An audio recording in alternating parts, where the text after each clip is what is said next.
The voyage and return is one that I really like because it allows you to sort of use these techniques powerfully. And it tells the simple story of your hero kind of going out somewhere and bringing back the knowledge afterwards. So in this case, your hero is living the unadventurous life. They eventually get transported to this other world.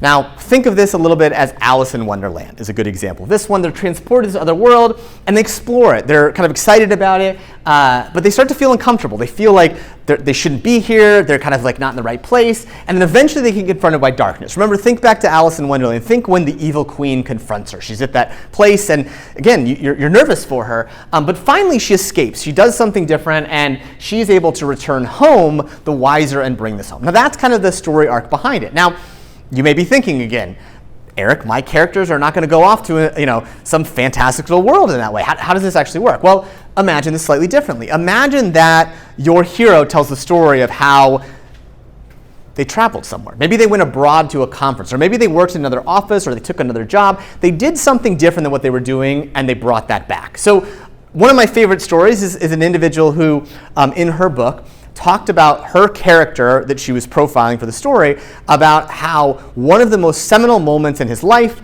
was literally going to a conference that was down the street. But she positioned it as he voyaged to this crazy place where he was not kind of amongst his own. He was a tech person. This was a real estate kind of conference, and he was out of the ordinary. He almost left, but he didn't. He met someone, and he brought that knowledge back, and that's how he started his company. So again, remember, we want to think about where you go somewhere and are able to bring that knowledge back in a different way. That's the idea behind the voyage and return. Again, showing the story arc where they go somewhere and they return with wisdom that they can impart in the rest of their life, showing that way.